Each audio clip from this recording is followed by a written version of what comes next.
दोस्तों, विश्व प्रसिद्ध नियाग्रा फॉल्स का नाम तो आपने सुना ही होगा, पर क्या आप ये जानते हैं नियाग्रा जलप्रपात ईरी और ओंटारियो झीलों के मध्य है। क्या आप ये जानते हैं कि विश्व की सबसे ऊंची नौवहन चालन योग्य झील टिटिकाका है, जो कि पेरू और बोलीविया के बीचों बीच स्थित है। दोस्तों, ऐसे ही कुछ फैक्ट्स की आज चर्चा मैं करूंगा। डिजिटल तैयारी पर मैं सौरभ भारती आप सभी का हार्दिक स्वागत करता हूं। आज का दोस्तों हमारा टॉपिक है उत्तरी अमेरिका और दक्षिण अमेरिका की प्रमुख झीलें। तो आइए पहले थोड़ा मैप की बात करें और साथ ही साथ ये भी देखें कि झील का मतलब क्या होता है।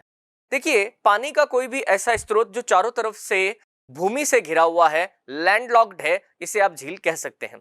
झीलें प्राकृतिक भी हैं, झीलें मानव निर्मित भी हैं। जब हम लोग कहीं बांध वगैरह बनाते हैं, पानी को रोकते हैं, तो एक झील का निर्माण हो जाता है ना। हालांकि झील के जैसा जैसा आपको तालाब भी दिख सकता है, परंतु झील और तालाब में बेसिक डिफरेंस ये है कि तालाबों के अंदर घाट बनाए जाते हैं, तालाबों की पक्की दीवार बनाई जाती है, तालाबों के अंदर ऐसा रैंप बनाया जाता है। झील में ऐसा कुछ होना जरूरी नहीं है। तो दोस्तों, सबसे पहले मैं बात करना चाहूंगा आज उत्तरी अमेरिका की प्रमुख झीलों की। उत्तरी अमेरिका महाद्वीप जो है, ये प्राकृतिक संपदा की दृष्टि से बहुत धनी है। खास करके यहाँ पर बहुत बड़े बड़े जल के स्रोत हैं, बड़ी बड़ी नदियां हैं और बड़ी बड़ी झीलें भी हैं। अब देखिए, अगर मोटे मोटे तौर पे अगर अपन इसको बांटे ना उत्तरी अमेरिका में, तो अपन दो पार्ट में बांट सकते हैं। एक अपन कह सकते हैं कनाडा की प्रमुख झीलें और एक अपन कह सकते हैं यूएसए की प्रमुख झीलें, है ना। दो जगह ये अपन प्रमुख झीलें कर सकते हैं। अगर आप देखिए कनाडा के अंदर जाएंगे तो आपको Great Bear, Great Slave, Athabasca, Reindeer, Winnipeg, है ना, ये सारी झीलें यहाँ पर देखने को मिलेंगी। अगर आप यूएसए में जाएंगे तो आपको सुपीरियर, मिशिगन, यूरन, ईरी, ओंटारियो, यहाँ पे ग्रेट साल्ट लेक उटाह राज्य के अंदर है, ये सब देखने को मिलेंगी। तो अपन बारी बारी से इन एक एक झीलों की बात करते हैं। पहले कनाडा की झीलें लेते हैं, फिर हम यूएसए की झीलों की बात करेंगे। तो देखिए आप, सबसे पहले हम बात करेंगे यूएसए की झीलों की। तो देखिए आप, ये एक मैप सा मैंने यहाँ पर लिया है ना। ये ग्रेट बियर झील है। अगर आप मैप में ध्यान से देखिए, थोड़ा सा डार्क है ये, है ना। ये गोला मैंने बनाया है, ये कनाडा देश है हमारा, है ना। ये पूरा कनाडा देश का पार्ट है। यहाँ बीचों बीच में एक झील है जिसका नाम है द ग्रेट बियर लेक। ये एक कनाडा राज्य की अगर अपन कहें तो सबसे बड़ी झील है। तो कनाडा की पहली झील कौन सी है? The Great Bear. जरूर जरूर याद रखिएगा, है ना। इसके अलावा अगर आप यहाँ पे एक और झील का देखें तो आपको यहाँ पे मिलेगी ग्रेट स्लेव। ग्रेट बियर के अलावा आपको यहाँ कौन सी एक और झील देखने को मिलेंगी? Great slave. ये ग्रेट स्लेव झील जो है, ग्रेट बियर से थोड़ा दूर यहाँ बीचों बीच में स्थित है। ये भी कनाडा की एक बड़ी महत्वपूर्ण झील है। इसके अलावा आपको एक झील और यहाँ देखने को मिलेगी कनाडा के बीच में, जिसका नाम है अयाबस्का। इस झील का नाम क्या है? अयाबस्का। जैसा कि आप पिक्चर्स में देख सकते हैं, ये अयाबस्का झील जो है, यहाँ पर रॉकी पर्वतमाला की पहाड़ियां हैं, इन्हीं के नीचे तलहटी में स्थित है। एक और बड़ी झील जो कि कनाडा में स्थित है, उसका नाम है रेंडियर। ये झील भी आप देखें तो इस मैप में अगर मैं आपको दिखाने की कोशिश करूं तो ये रेंडियर झील बिल्कुल यहाँ पर स्थित है। रेंडियर के अलावा यहाँ पर एक और झील विनीपेग भी स्थित है। तो देखिए, कनाडा की प्रमुख झीलें कौन कौन सी हो गई? Great Bear, Great Slave, Athabasca, Reindeer और विनीपेग। आप जो भी एग्जाम देना, चाहे अच्छे से अच्छा भी एग्जाम दे दे, तो इनसे ज्यादा आपसे उम्मीद नहीं की जाती है ना। इन झीलों के नाम और इनकी लोकेशन ये आपसे पूछा जाता है। तो Great Bear, Great Slave, Athabasca, Reindeer और विनीपेग, ये प्रमुख झीलें हैं। कहां पर? कनाडा में है। विनीपेग में विनीपेग के नाम से एक पूरा टाउन भी है, शहर भी है। विश्व में सबसे बड़ी गेहूं की मंडी जो है वो विनीपेग में स्थित है। ये कनाडा और यूएसए के बीच में एक पूरा बेल्ट है जिसमें गेहूं का सर्वाधिक उत्पादन विश्व में किया जाता है। बात समझ रहे हैं? और कनाडा भी गेहूं का एक बहुत बड़ा उत्पादक देश है, तो जरूर याद रखिएगा। फिर देखिए, उत्तरी अमेरिका महाद्वीप में कनाडा से ज्यादा इंपॉर्टेंट झीलें जो हैं वो यूएसए की हैं। यहां पर देखिए, आप एक मैप को देख पा रहे होंगे। मैंने पूरा जो मैप है, ये यूएसए का ही मैप है, संयुक्त राज्य अमेरिका का मैप है। यहां पर आप ये एक पैटर्न देख रहे हैं झीलों का, ये वाला। ये पैटर्न जो है दोस्तों, ये द ग्रेट 5 लेक्स के नाम से जाना जाता है। इसको बोलते हैं द ग्रेट 5 लेक्स। इनको क्या कहते हैं? द ग्रेट 5 लेक्स या 5 महान झीलें। देखो, वैसे तो इनका विस्तार कनाडा और यूएसए दोनों में है, परंतु इन पर पूरी तरह से अगर अधिकार क्षेत्र की बात करें तो वो अधिकार क्षेत्र यूएसए का है। अब ये 5 महान झीलें हैं कौन कौन सी, एक बार मैं नाम लिख रहा हूं। देखिए ये 5 महान झीलें हैं सुपीरियर, मिशिगन, यूरन, ईरी और ओंटारियो। सुपीरियर, मिशिगन, यूरन, ईरी और ओंटारियो, इन पांचों झीलों को कंबाइंडली अपन किस नाम से जानते हैं? द ग्रेट 5 लेक्स के नाम से जानते हैं। अगर आप इस मैप में ध्यान से देखें तो ये है लेक सुपीरियर, है ना, ये है लेक मिशिगन, ये है लेक यूरन, ये है लेक ईरी, लेक ओंटारियो, है ना। तो ये पांचों झीलें जो हैं द ग्रेट 5 लेक्स के नाम से जानी जाती है। इन झीलों की कुछ कुछ विशेषताएं भी हैं, उनकी अपन अलग से बात करते हैं। संयुक्त राज्य अमेरिका में इसके अलावा एक बड़ी झील आपको यहां पर मिलेगी, ये वाली, ये है द ग्रेट सॉल्ट लेक।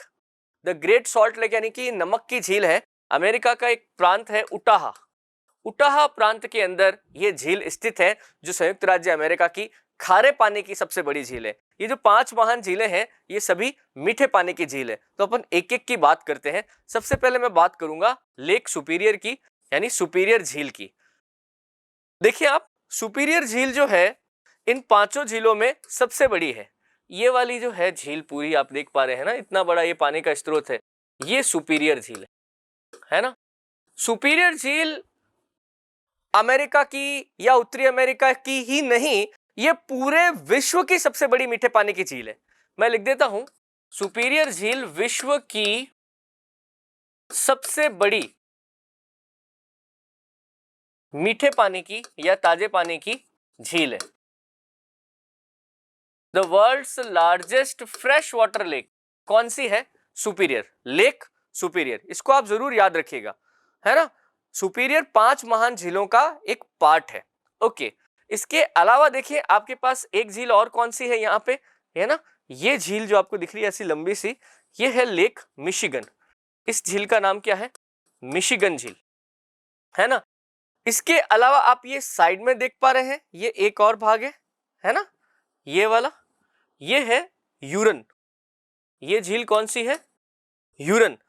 ये वाली जो झील है ये है लेक ईरी, और ये वाली जो झील है ये है ओंटारियो, है ना। तो ये मैप काफी अच्छा सा है, आपको इन पांचों झीलों का आइडिया हो जाएगा। स्पेस से भी आप देख सकते हैं, है ना, इतना सारा मीठा पानी यहां पर जमा है। तो सुपीरियर विश्व की सबसे बड़ी मीठे पानी की झील है।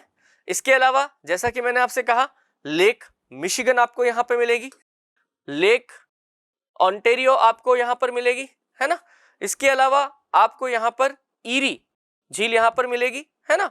अब देखिए ये जो झीलें मैंने आपको बोली, इसमें एक फैक्ट और बनता है, उसको भी थोड़ा अपन याद कर लेते हैं। देखिए ये झील है ईरी झील, कौन सी है? ईरी झील। और ये झील कौन सी है? ओंटारियो झील। ये झील कौन सी है? ओंटारियो। ईरी और ओंटारियो झील के बीच में ही जो है नियाग्रा जलप्रपात स्थित है।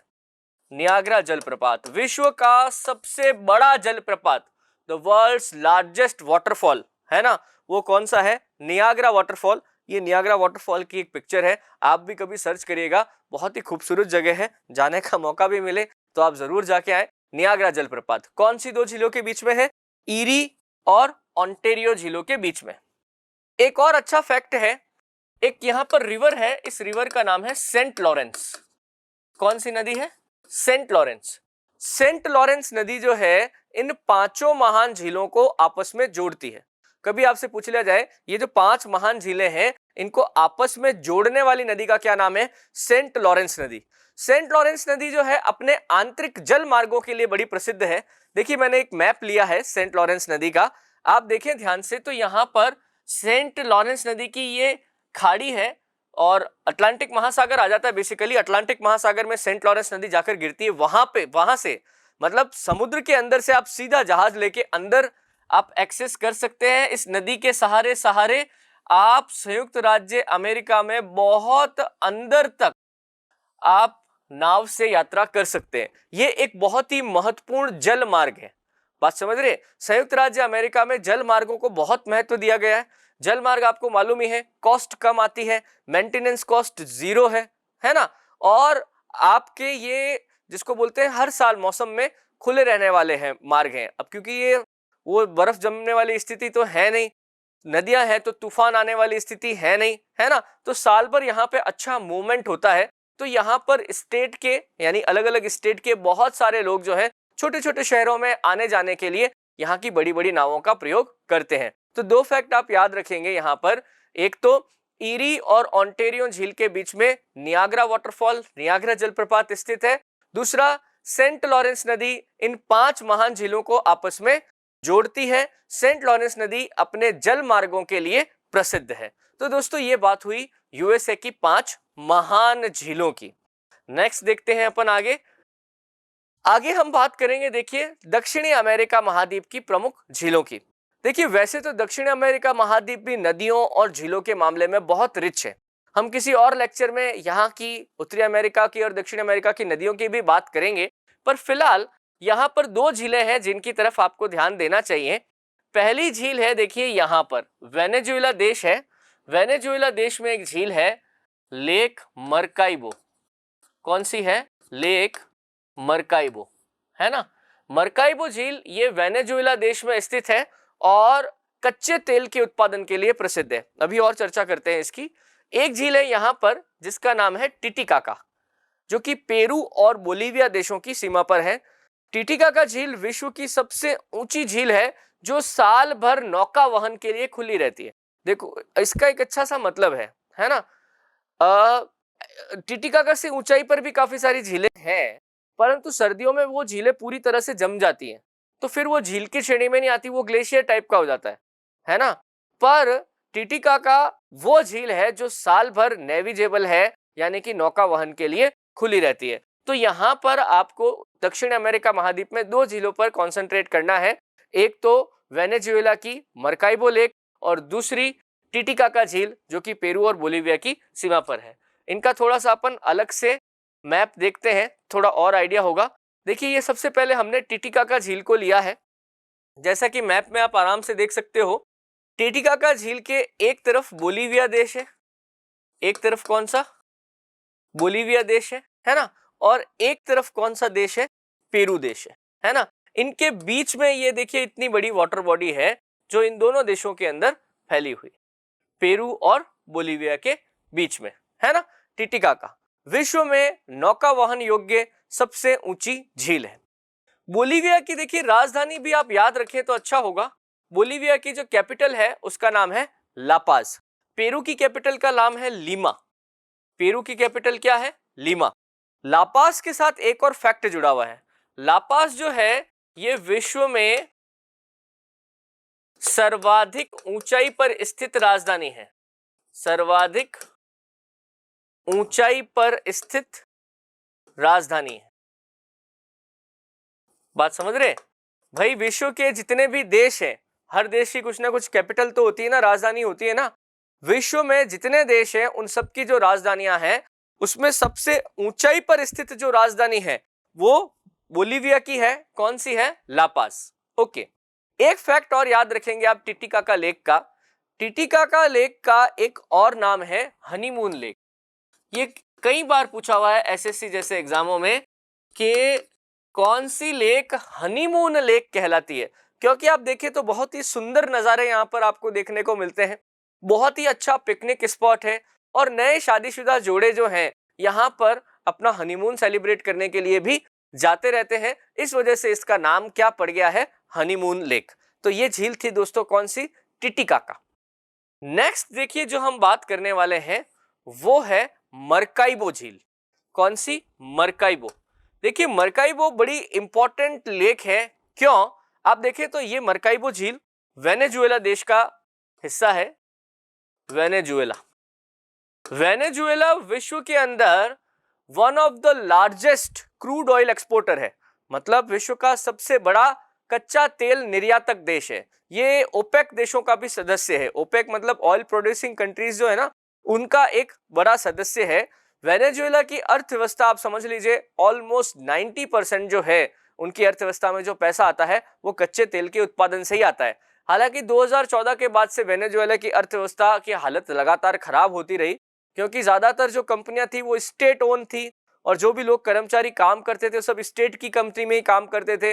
अंतर्राष्ट्रीय बाजार में जैसे ही कच्चे तेल की कीमतों में गिरावट आई, वैसे ही लोग बेरोजगार होने लगे, देश की अर्थव्यवस्था में विदेशी मुद्रा की कमी होने लगी और देश में अचानक से महंगाई बहुत तेजी से बढ़ने लगी, है ना। अर्थव्यवस्था के हालात बहुत खराब हो गए। चलिए जो भी बात है, आप देखिए ये मरकाइबो झील है पूरी, है ना। और मरकाइबो झील का एक मुंह जो है, एक किनारा जो है, ये अटलांटिक महासागर की तरफ खुलता है। ये यहाँ पर जो खाड़ी है इसे गल्फ ऑफ वेनेजुएला कहा जाता है। ये गल्फ ऑफ वेनेजुएला मरकाइबो झील से जुड़ा हुआ है। मरकाइबो झील की खासियत है कि इस झील के पैंदे में कच्चे तेल के बहुत बड़े भंडार हैं। इस झील के पैंदे से लगातार कच्चा तेल निकाला जा सकता है। विश्व के सबसे बड़े भंडारों में से एक कच्चे तेल का बड़ा भंडार इसी मरकाइबो झील के नीचे है। हालांकि यहाँ से जो तेल निकाला जाता है वो थोड़ा हैवी है, उसमें वैक्स की मात्रा ज्यादा है। भारत के अंदर में भी राजस्थान के बाड़मेर, जालोर, सांचौर जिलों के अंदर तेल के बड़े बड़े कुओं की खोज हुई है। 2008 में ही हो गई थी, है ना। 2008 में मंगला ऑयल फील्ड से वहां पे तेल निकालना शुरू कर दिया गया था। तो वेनेजुएला देश से हमने उस समय मदद ली थी क्योंकि हमारे यहाँ से जो कच्चा तेल ये थार मरुस्थल में निकला है उसमें भी वैक्स की मात्रा बहुत ज्यादा है। आपको पता होगा कि राजस्थान से जो ये कच्चा तेल है गुजरात भेजा जा रहा है रिफाइनरियों में उसको रिफाइन करने के लिए। तो देश की ये पहली हीटेड ऑयल पाइपलाइन है। मतलब इस पाइपलाइन का मैकेनिज्म कुछ ऐसा है जो अपने आप हीट अप होता रहता है, गर्म होता रहता है। इस वजह से तेल को जो है फ्लो होने में आसानी रहती है क्योंकि वैक्स जो है वो बहुत जल्दी जम जाता है। तो मरकाइबो झील दोस्तों कहां पर पड़ेगी? वेनेजुएला में। और ये फेमस किस चीज के लिए है? ये फेमस है कच्चे तेल के उत्पादन के लिए। तो दोस्तों इस लेक्चर में हमने चर्चा की उत्तरी अमेरिका और दक्षिणी अमेरिका की झीलों के बारे में। आशा करता हूं कि आपको ये चीजें समझ भी आई होंगी और मेरा लेक्चर भी पसंद आया होगा। इसी तरह से मैं आपके लिए और भी लेक्चर विश्व के जो और महाद्वीप हैं उनकी भी झीलों के बारे में चर्चा करता रहूंगा। नए लेक्चर उस पर भी मैं लाता रहूंगा। चैनल से जुड़े हुए रहिए। डिजिटल तैयारी पर नए हैं तो चैनल को जरूर सब्सक्राइब कर लीजिए। मिलता हूं मैं नेक्स्ट लेक्चर में। धन्यवाद। Please like